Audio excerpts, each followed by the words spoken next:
I'm Rachel, and I thought my wedding day would be the moment I'd feel like I was floating on air. The banquet hall in our Ohio town was alive with soft jazz, clinking glasses, and the chatter of friends and family. My white gown hugged me just right, and for a moment, I felt like the heroine of my own fairy tale. But fairy tales don't always end with a kiss, and mine took a turn I never saw coming. As I laughed with my old college roommate, a sharp voice sliced through the music. "Rachel, could you come here for a second?" It was Mrs. Caldwell, my mother-in-law, her tone like a knife wrapped in silk.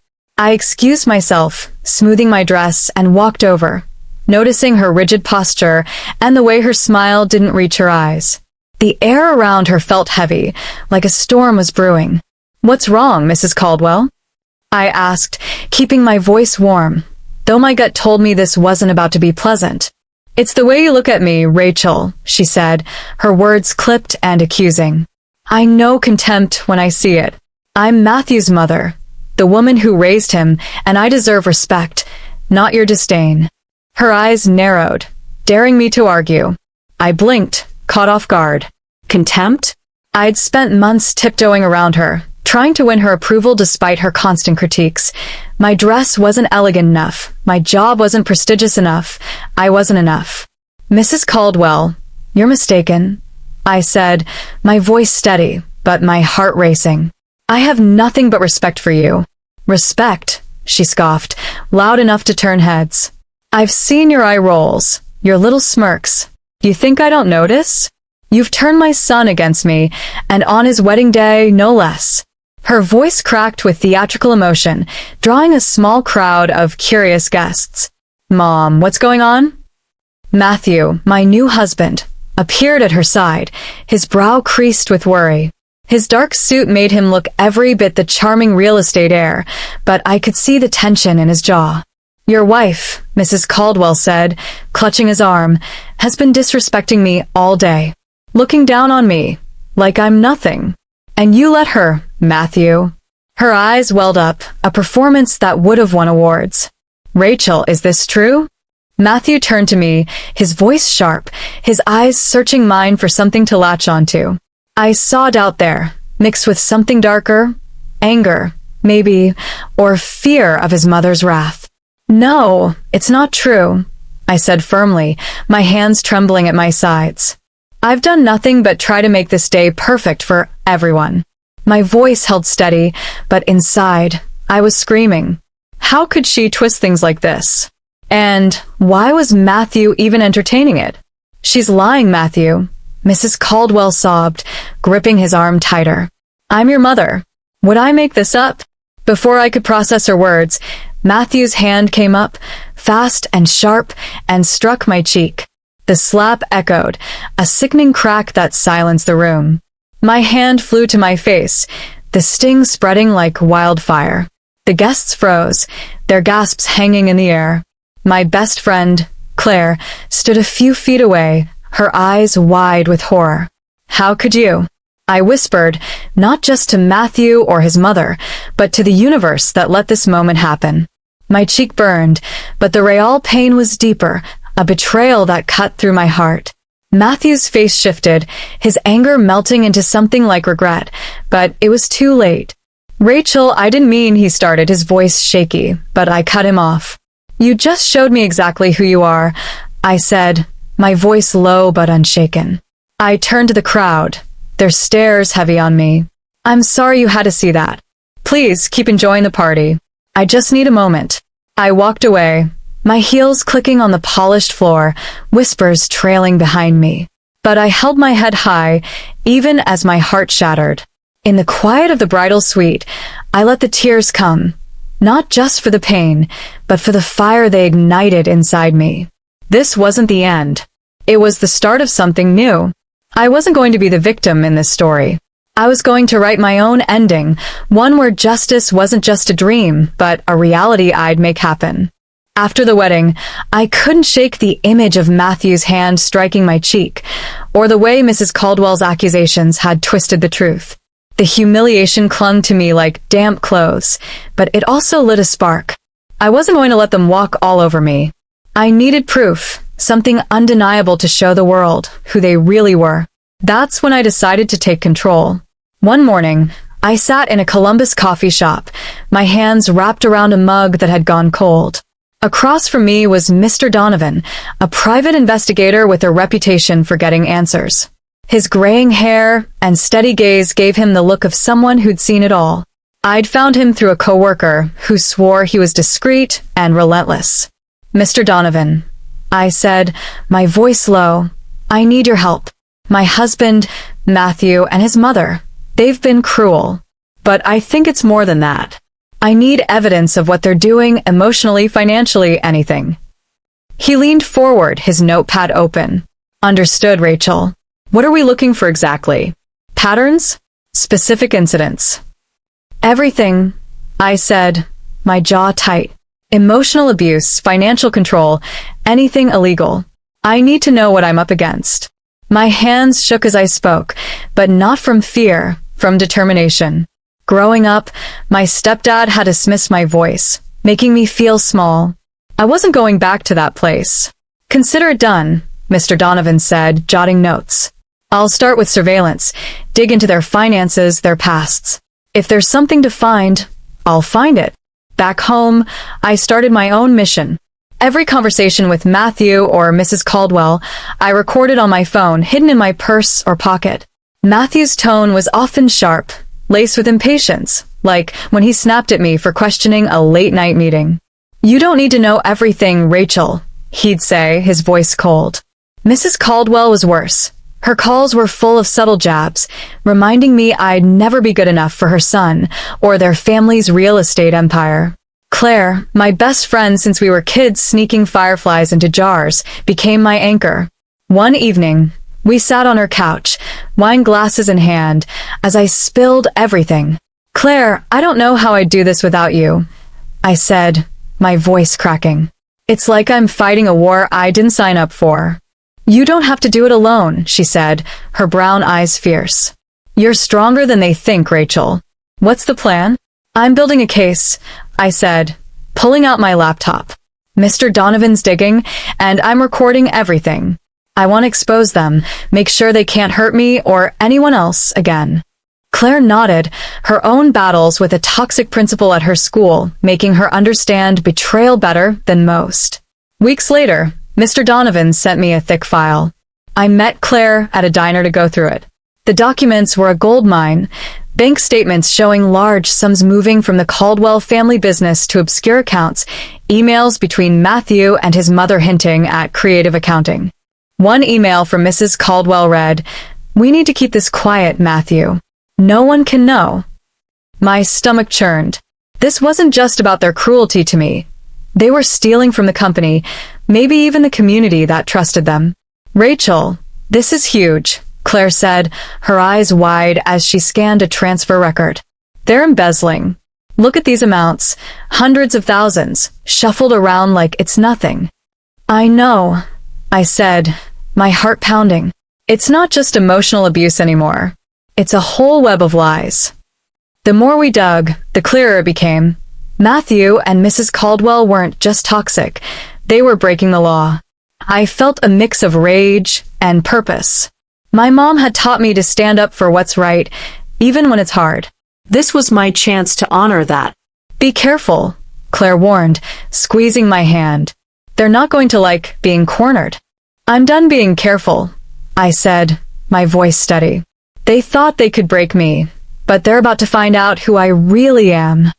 With every piece of evidence, I felt stronger, like I was reclaiming the voice I'd lost that night at the wedding. This wasn't just about me anymore, it was about justice, and I was ready to fight for it. The community center in our Ohio town was buzzing, string lights casting a warm glow over the crowd. I'd billed tonight as a big announcement for the Caldwell family business, and the room was packed with neighbors, business associates, and even a few local reporters I'd tipped off. My heart pounded as I adjusted my blazer, but I wasn't nervous. I was ready. Tonight, Matthew and Mrs. Caldwell would face the truth, and I'd make sure the world saw it. I'd spent weeks planning this, working with Claire and Mr. Donovan to compile the evidence into a presentation that would leave no room for doubt. Matthew and his mother thought I was playing the dutiful wife, supporting their latest real estate pitch. They had no idea what was coming. As I stepped to the podium, the crowd quieted, their eyes on me. Matthew stood nearby, smiling for the cameras, while Mrs. Caldwell beamed with her usual air of superiority. "Thank you all for coming," I said, my voice clear and steady. "I know you're curious about tonight's news, and I promise it's worth your time." I glanced at Matthew, his grin faltering slightly. Mrs. Caldwell adjusted her scarf, oblivious. My chest tightened with the weight of what I was about to do, but I pushed forward.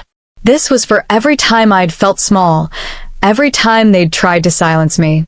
"I'm here to share some truths," I continued, "about my marriage and the Caldwell family." The room stilled, a ripple of confusion passing through the crowd.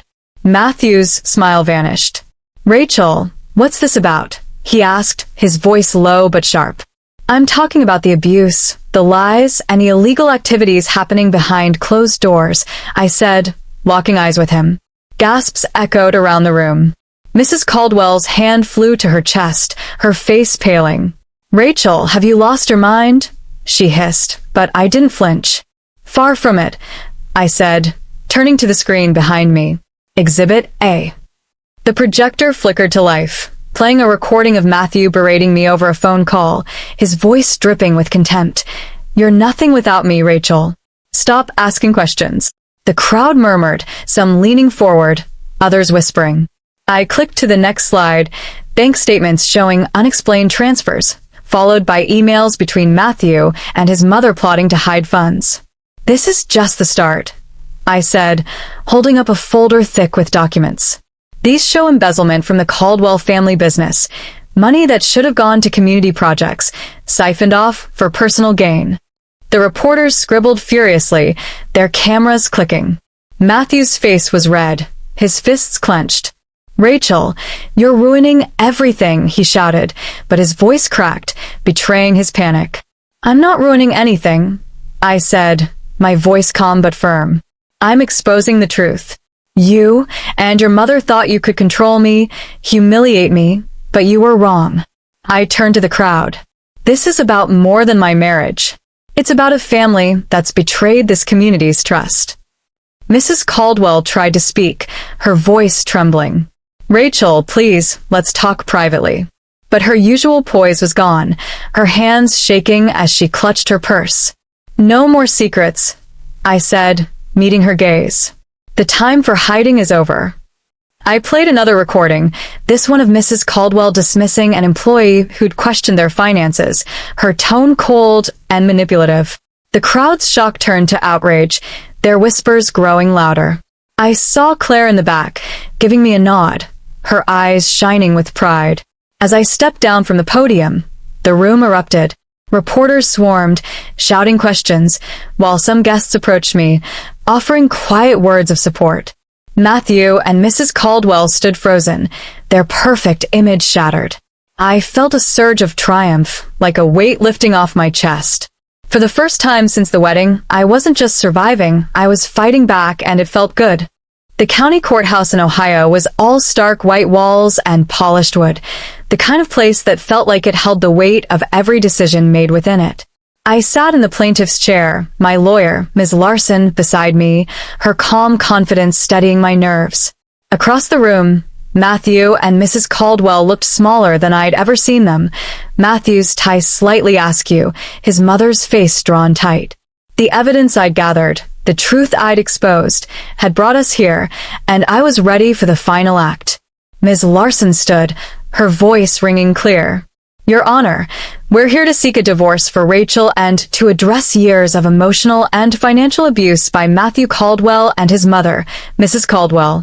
The evidence will show a pattern of manipulation and illegal activity." She laid out the recordings, bank statements, and emails, each piece a brick in the wall I'd built against them. Matthew leaned forward, his whisper carrying across the room. "Rachel, you can't win this. You're going too far." His eyes were desperate, but I saw the same anger that had fueled his slap at the wedding. "This isn't about winning," I said, my voice steady, meeting his gaze. "It's about justice. It's about showing who you really are.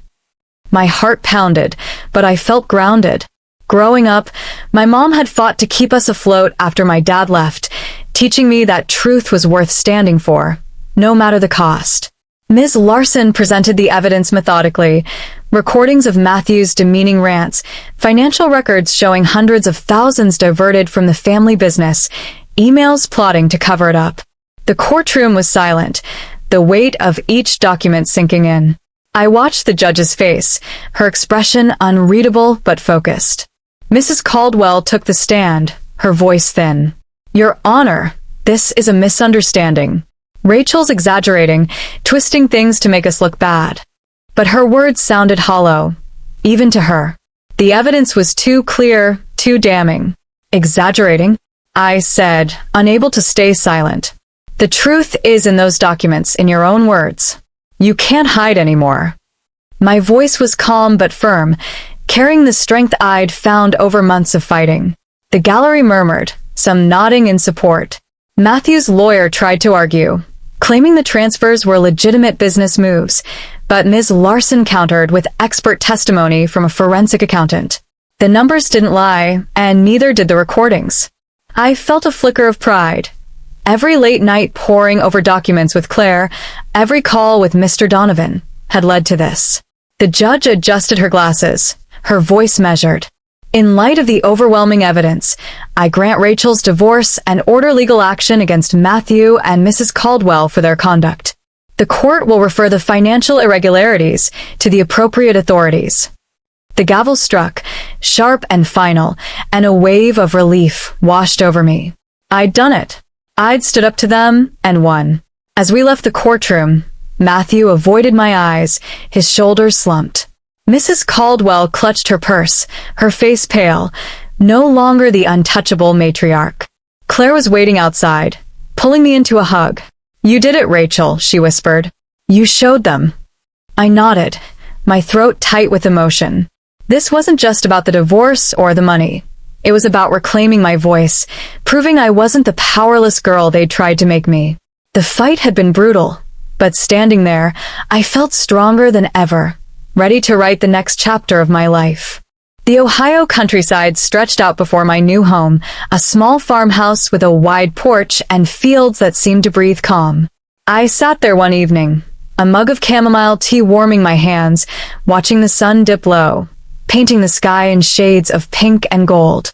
For the first time in what felt like forever, my chest didn't feel tight. The chaos of the wedding, the evidence, the courtroom, it was behind me. I was free. Moving here had been a leap. After the trial, I needed a fresh start, somewhere far from the Caldwell family shadow.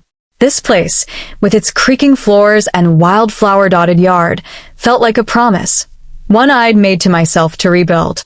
I thought about my mom, how she'd faced her own battles alone, always telling me, "Rachel, you're tougher than you know." I hadn't believed her then, but now, sitting here, I did. The journey hadn't been easy. That slap at the wedding had shattered something in me, but it also woke me up. Every recording I made, every document I uncovered with Claire, every step in that courtroom was a piece of myself I took back. Matthew and Mrs. Caldwell had tried to make me small, but I'd grown taller instead. The community had rallied around me after the exposure. Neighbors I barely knew sent cards. Local business owners offered support. It reminded me that I wasn't alone, that standing up for the truth had ripple effects. As the stars began to speckle the sky, I felt a quiet pride. I'd survived betrayal, fought for justice, and come out stronger. The future wasn't certain. There'd be new challenges, new dreams, but it was mine to shape. I could almost hear my mom's voice, cheering me on, and Claire's laughter from our late-night planning sessions.